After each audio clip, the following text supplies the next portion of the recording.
Hello and welcome back to Flop Shop with your hosts Cormac Duff and Sleep deprived potato Isadora. so today we are reviewing a film from 1987 that wasn't a flop at launch but I feel has been forgotten in the intervening decades. And the film is Isadora. Drum roll please. Crap! What's the film called again, Cormac? It's called Broadcast News. Okay, you know that I can't remember titles or anything. Like, I just can't. Uh, no worries. Okay, Broadcast News romantic comedy from 1987. So when most people being me, think romantic comedies from the late 1980s, they think When Harry Met Sally. But this film got a bunch of Oscar nominations, a bunch of attention at the time, had a great cast, but it's been forgotten and I haven't seen many films follow its lessons.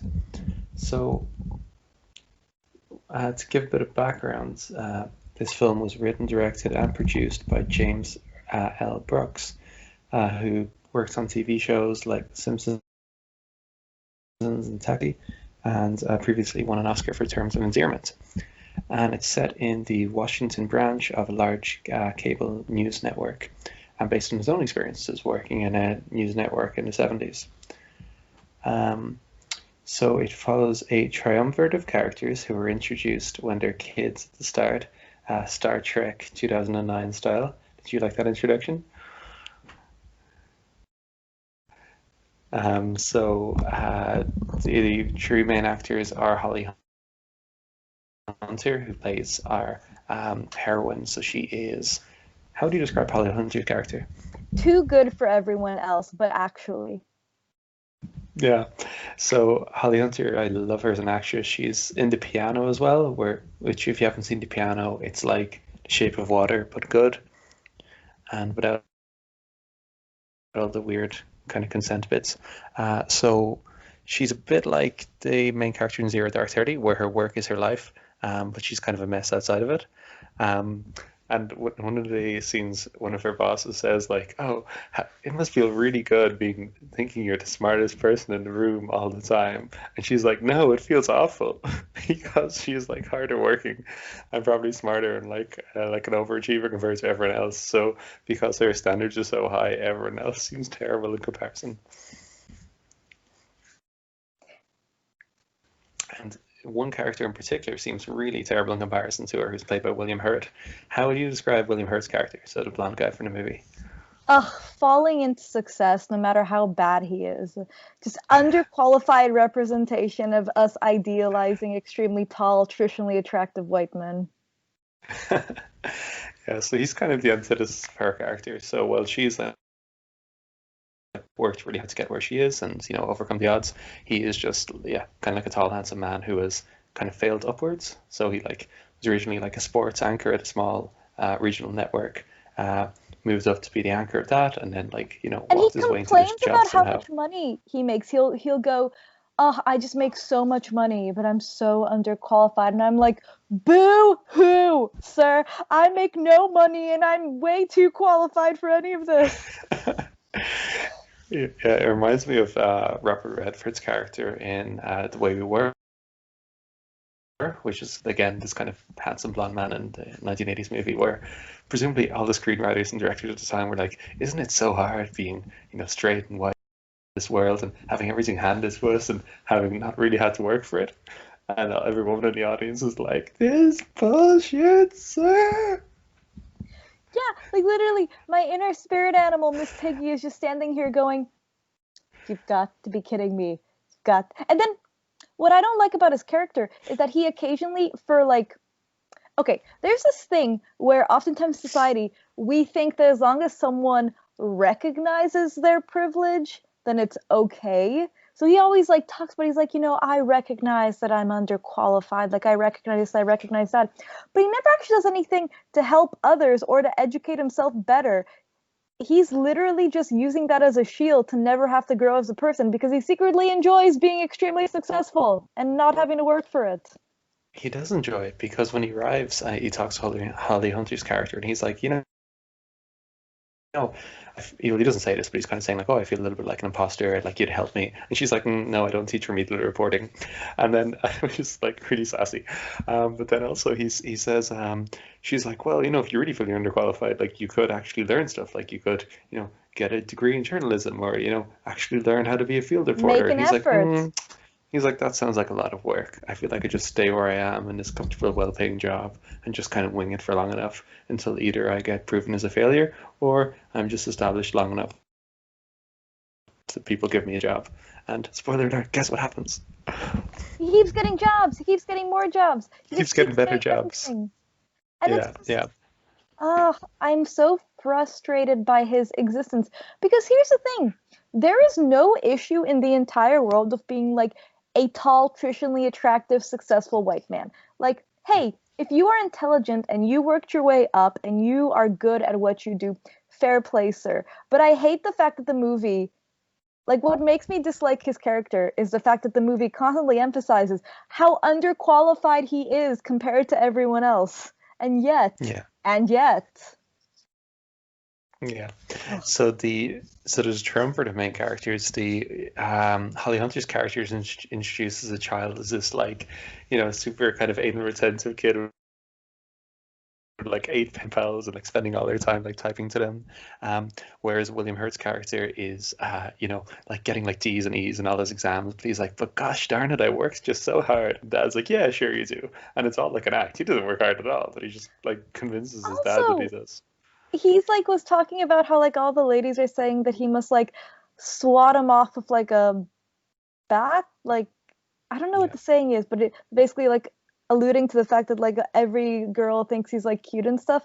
And I'm like, boo hoo, sir, boo hoo. Yeah, Very that's what he's complaining difficult. about at the start. He's like, oh, all these. It's like that line in Simpson, like, or like that line in Friends, like, oh, two women love me.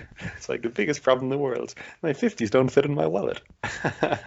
So the thing is, uh, I also in the beginning I actually thought like, oh, maybe he has like a learning disability, like maybe he's dyslexic, you know what I mean? And he has difficulty learning even though he's trying. And then the movie goes on to emphasize, no, Isadora, you are completely wrong about any like assumption you might have made about his capability of being a good person. He sucks. They all suck. The only person who doesn't suck is Holly Hunter. yeah, I thought that might have been a point as well that he's dyslexic, and it's like, no, he's just lazy. So as well as the other character you introduce is like this 14-year-old student who's valedictorian at his high school graduation, and basically saying to everyone else, I'm better than you and get beaten up at the end. And that is Albert Brooks's character, who is, I'd say, kind of like the comic relief of the film, but he's like steals every scene he's in. It's very good. So he's kind of like the like beta male to William Hurt's alpha male. Like um he's like very knowledgeable, works very hard for where he is, but isn't like traditionally attractive for that era. Like he has curly hair. Um yeah, has I don't know if his character is supposed to be Jewish, but I think that's kind of implied. That's like one of the reasons like everyone kind of has a has a thing against him. Like he doesn't, even though he's been at the network for years and years, he doesn't get kind of the opportunities he expected to. Yeah, which I actually find a weird thing about like movies in the 1980s, how like Jewish characters are utilized as comic relief. I'm like, sir, I mean, okay, I do fundamentally recognize that we know nowadays that that's inherently problematic and it is the 1980s. But I'm like, they hint at it so much and I'm like, I at some point I'm like, am I reading too much into this? Or are you actually trying to tell me that he's the comedic relief because he's Jewish? You know? You know? I feel Jewish people are funnier in general, or at least succeed in comedy because they have like an outsider effect. So some of my favorite comedians in Ireland are people who came to Ireland when they were in their late childhood or early teens. Like Des Bishop came to Ireland when he was 14. The makers of Hardy from America.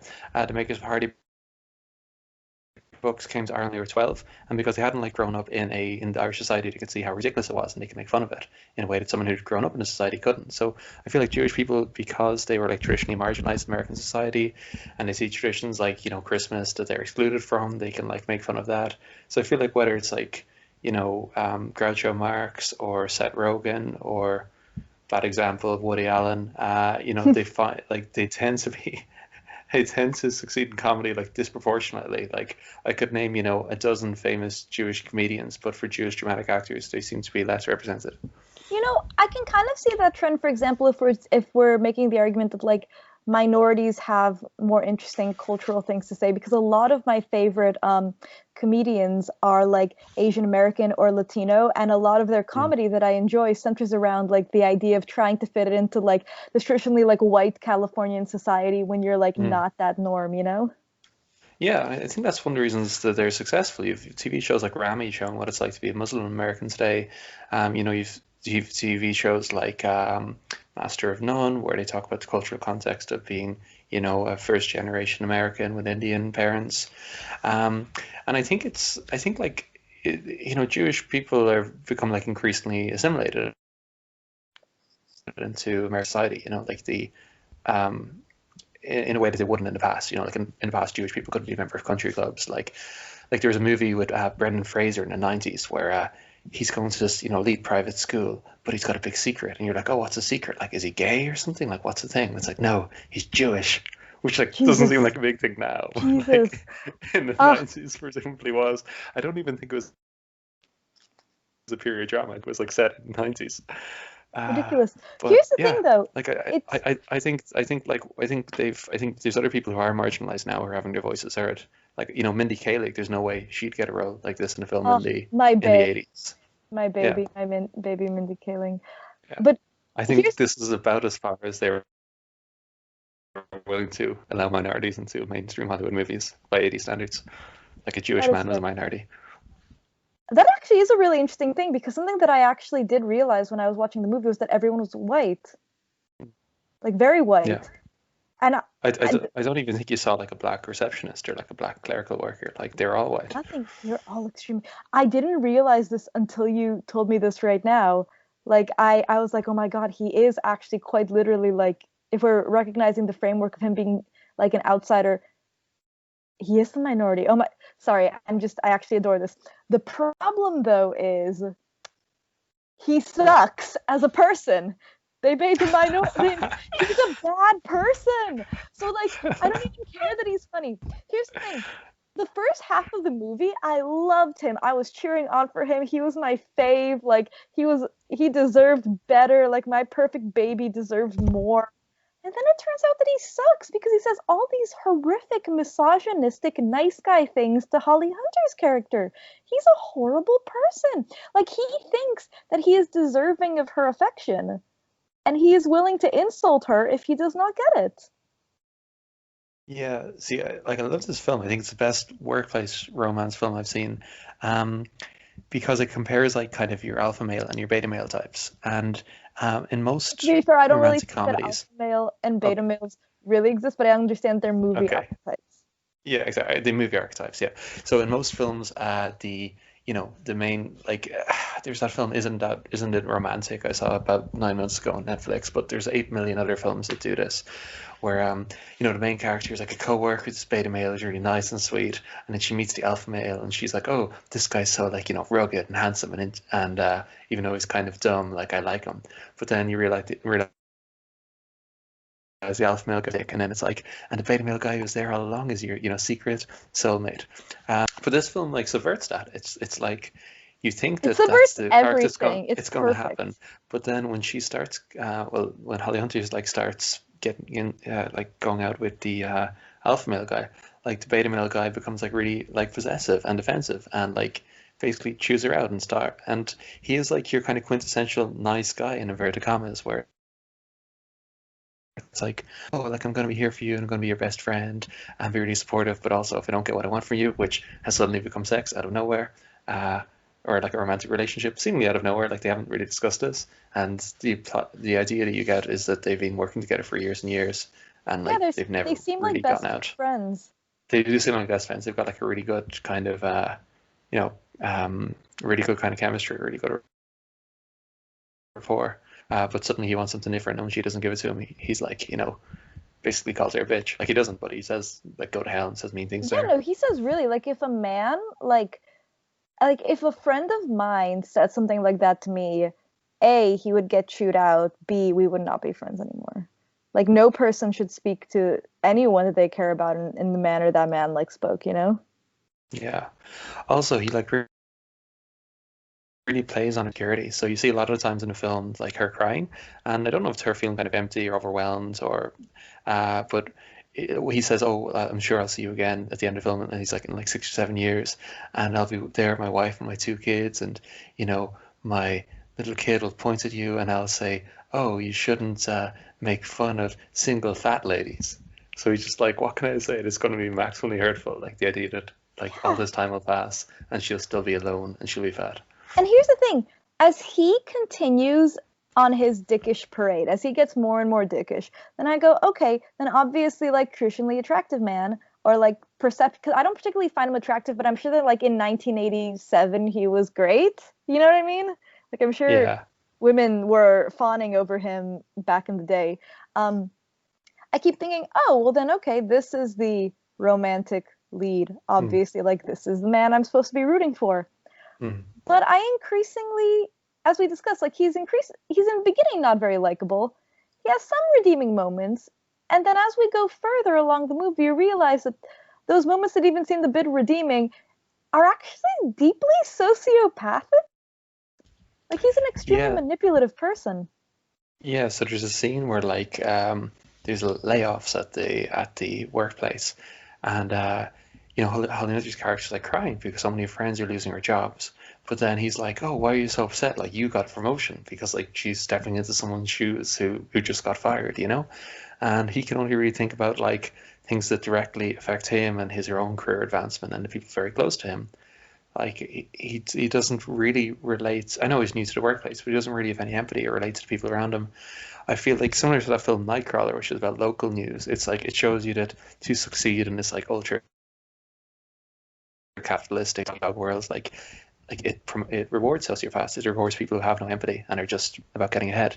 And early in the film, Holly Hunter's character gives a thesis that the news is just becoming entertainment, and that's similar to Nightcrawler, where instead of focusing on things like new laws that are being passed in the local area, it's just shootings and houses burning down and things that don't really affect you on a day-to-day basis. So she's saying like the news is like being destroyed in this way, like it's becoming like style over substance, is becoming all flash, and he embodies that. Like he doesn't have any real understanding of politics or about world events, but he keeps succeeding, and it's like her worldview is proved right, like throughout the entire film. Like she says it at the start, and no one believes her. Like she's at a conference, but then through the film you see how it works. Like in most films, it's about like the main character learning something and like changing her attitude. This one, it's like her just realizing, like, no, I was right this entire time. It's like the rest She of the world was perfect. is fine, yeah, catching up to it. Yeah, She was perfect and flawless the yeah, entire time. And that's actually the yeah. first movie where I've seen that like the female doesn't have to learn anything at the end because who she was inherently good enough. And I also Yeah. really liked her premise where in the beginning of the movie you see that she is very against any manipulation of the news. Mm, Like soldiers that she's filming had just gotten a new shipment of boots and she was unwilling mm, to even videotape the soldier putting on the boots unless he wanted to do that, even though it would have been a perfect shot for her story. Like she had to double check to make sure it was he hadn't been like influenced by anyone to like put him on for her shot or anything. And it was a small moment, but it really showed her character. Like she fundamentally believes that we should not take artistic liberties with the news. Like even if it's still telling the same story, she's like, but we need to tell the same story with the exact details. Like we can't add extra moments of drama, even if it would look good. yeah. She's like, we can't stage news. Like it has to be showing what's And realistic. then, It's not like cut editing a film where like I'm going to get a reaction shot here or I'm going to put an insert shot there.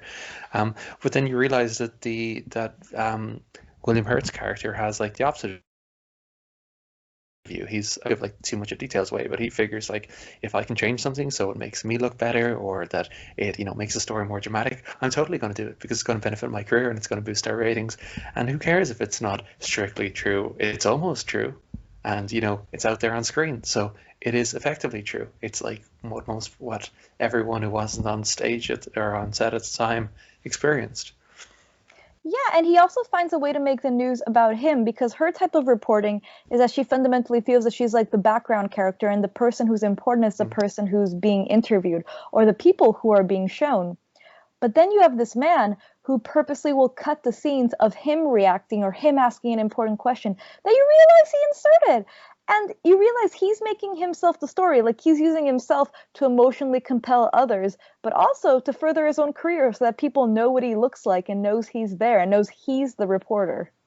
Exactly, yeah. Like with her saying she like there's someone will do the voiceover in the background and they might appear at like, the very end of a story. But for him it's like he is the story, like he's the main character of this Who of this always movie. And asks the right yeah, thing, it turns out, even though he struggles to ask anything correctly. Oh, I didn't even realize some of the shots were like edited until the end. Like you don't I really like how the yeah, movie builds it up. yeah. Like they have little they kind of hinted at a film, but then you see that he's just kind of irredeemable. And in most films like this, Holly Hunter will be proved wrong. So she'll say something, she'll be thinking something at the start, like, business is all that matters, your career is all that matters. And at the end, it's like, oh no, you stupid woman, you should have been paying attention to your love life this entire time. And like, what are you doing trying to build a career for yourself? Whereas at the end of this film, they're like, no, like, you are more worthy than anyone here. And there's also more than two guys in the world. So, like, you don't have to end up with either of these people if you don't want Exactly. to. And like I think the movie is made up of little moments that I think tell you a lot about the character. Like this used to happen to me sometimes. When I was getting a taxi home, I'd be like telling the um, taxi man like where to go because if you don't go a certain route, it costs more and it takes more time and stuff. So like she'll say like a really really specific instructions of how to get from the airport to her workplace because she does it all the time. And then at the end of the film, she like starts to do it, and she's like, oh, but just do your thing. But she's like, but then actually this way's quicker. And I really liked it Yeah. because it's her accepting that like, hey, sometimes I do know the most, and it's not like bad for me to say it like. Because my issue with a lot of like rom-coms that are from like the 1980s and before that time Mm, is that oftentimes the woman like realizes there are aspects of her life that she has to compromise. And compromise isn't bad, but also you, for, the person that you compromise with has to be equally worth who you are. And it becomes so obvious that neither of the men are actually worth her time. And for once, I just don't think I've actually seen a movie where at the end of it, the woman goes, actually, you both suck. Neither of you deserve me. Like, I yeah. am a beautiful, perfect star. And sure, I'm neurotic and I randomly like cry at work and I'm really obsessive and all these things. But like, that's what makes me me, and someone is going to adore me for that. And I don't need Yeah. you who, because I guess the thing is like, sure, you can always grow more in a relationship and you can always like change, compromise and do things to like fit your partner better. But all both these men wanted her to be something completely different than herself. Yeah, I feel that film's dated very well. Like I feel that it's a film you can make today. Like obviously you'd have the internet and you'd have more ethnic minorities and more diverse cast. But apart from that, I think the message is like bang on. I think it's the exact sort of story that still works today. It doesn't date in the same way that films with the kind of cultural mores of the 80s and 90s do. Like you have to remember this is a really different time. Like when Friends premiered in 1995. I think in the first episode, Monica is like coming back from a one night stand, and apparently the network initially blocked that. Like the network was like, "Oh, we can't have like a female character coming back from a one night stand. Like people are going to think she's a slut, and they're not going to like her, and it's going to turn off all our advertisers and stuff." Like it was a really, really different time. So I'm surprised that it's still so relevant today, and I don't know if it's a good thing or a bad thing that so little has changed. That there still are like straight white men Yeah. who get by without having to work. I mean, look, There are I straight do. white blonde men in positions of power who just jumped to the top and didn't have to work to get there. Well, there are many things that we can address with the difficulties that low socioeconomic status people go through, or that minorities go through in the United States specifically. However, like I will state, I would have if the male character actually showed that he was good at what he did and had the qualifications to do the job that he did, I would not have hated him so much. It was the fact that like he barely knew anything. Like the secondary male character, the one with like the dark hair, oftentimes like Albert throughout the Brooks's movie, character. yeah, he'll oftentimes quiz the blonde guy on just like basic aspects of like the composition of Congress, like how many people are in a cabinet, like all of that. And he gets it all wrong. Like he acts like he knows it, and then we'll just get it completely incorrect. So I don't know. I also just really appreciated the ending of the movie where like you see all three characters.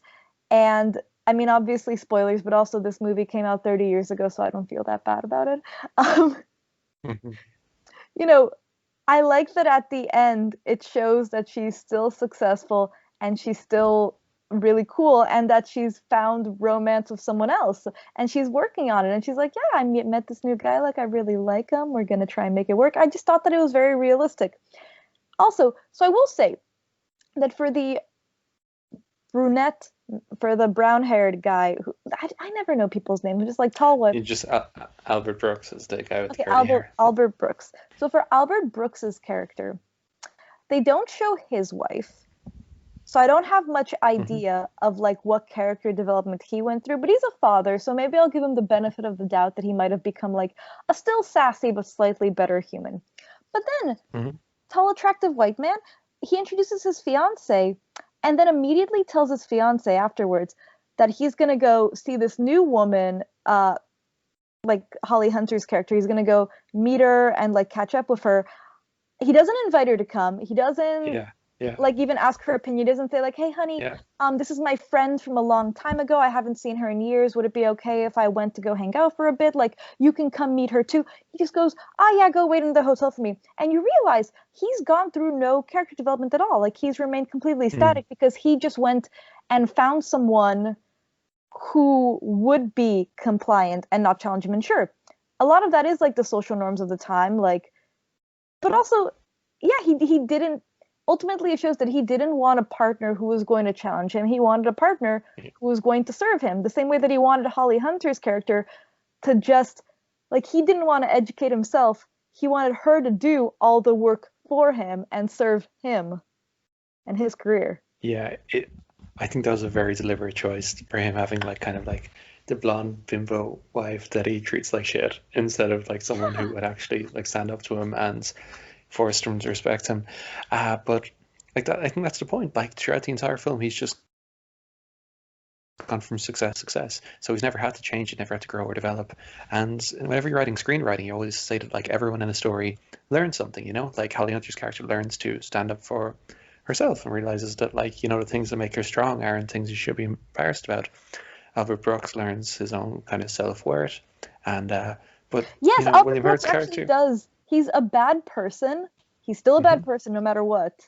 But he does learn to stand up, like he does learn his own like self-worth as well, which I did appreciate. Yeah, and I think he realizes what he wants. Like he thought the entire time that he wanted to be like William Hurt's character.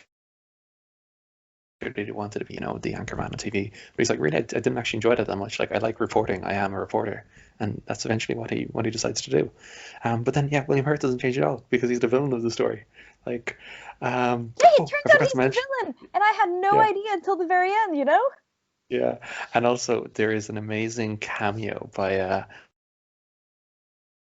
won't give away who represent the whoever's going to watch it at home, but there's a cameo by an A-list actor who was like even bigger in the 80s, and it's brilliant because whenever you see him, he's like 10 times more famous than all the other actors, and you're like, oh shit, it's him. And he's like the head newscaster, like the, you know, the Ron Burgundy type in the New York office, the head anchorman. And when they're doing the big layoffs, they were like, oh, you know, it'd make it easier if you like took $1 million cut to your salary, so all these people wouldn't have to be fired. And your man is like not having any of it. Like you realize this guy is just as self-censored as the blonde William Hurt's character, and William Hurt's character will eventually become him. Yeah, and I think the thing that made me kind of, I don't know, I think the thing that kind of made me feel sad at the end when I saw William Hurt's character was like, they make an emphasis, like, because the way that the shot is framed, like you can see the wife's reaction when he tells her that he's going, and you can tell how confused and like kind of upset she is. Like she's not saying anything, but you can visibly tell that she like feels dismissed by him.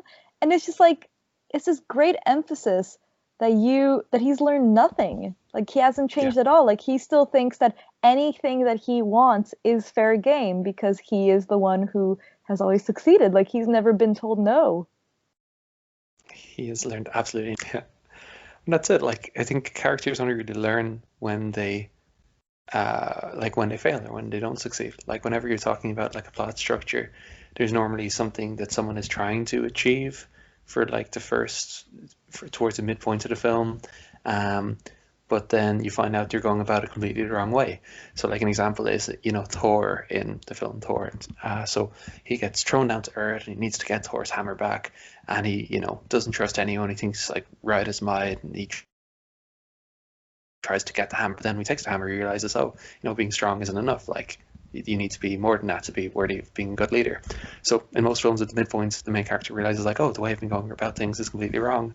Like he never has that moment. He is still like, he doesn't grow as a person He's or still doesn't change Thor his in the approach first at all. Marvel He's still movie. Thor in the first Marvel movie, specifically the first half of But the first less Marvel movie, fun.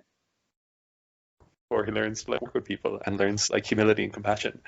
And then the thing is, I really like how the movie makes us understand that even the moments where the character seems to be compassionate and kind, like there's Hmm. a moment where Holly Hunter's character goes to see her friend and goes to support him because he had a very hard time, like being a news anchor the first time, like he completely messed it up and was horrible. And when she's calling him to tell him, hey, like I'm sorry, like I can't come over to your place like we'd planned, like I just need to be with my friend a bit more. He goes, that's okay, like let's do it another time. Like, and he seems like really chill and really nice. But then he goes, my dad's coming over tomorrow, so I really wanna like, be rested for him. And then you realize like it isn't actually about her. Like he doesn't actually care about the kindness she's demonstrating to her friend at all, or that she's going through an emotionally hard time with her friend. It's all about what's going to benefit him. And then he also videotaped her friend completely flubbing his entire Anchorman thing, and she is trying to comfort him. And even though he's being mean to her, she's still trying to be a good friend, although he's like a horrible person, but whatever. Mm-hmm. And then we have tall white blonde man just being like, yeah, I watched it. It was hilarious. It was good. Yeah, exactly. It's completely devoid of empathy. Yeah. Such a yeah. Yeah, I thought it was a really good film. Yeah. I don't even think he like realizes it. It's just like it's something that I'm surprised when I talk about the movie how many layers it actually has. Because you start like only when you're revisiting it do you realize how he kind of makes you uncomfortable. Like his complete lack of empathy makes you a bit uncomfortable. Yeah.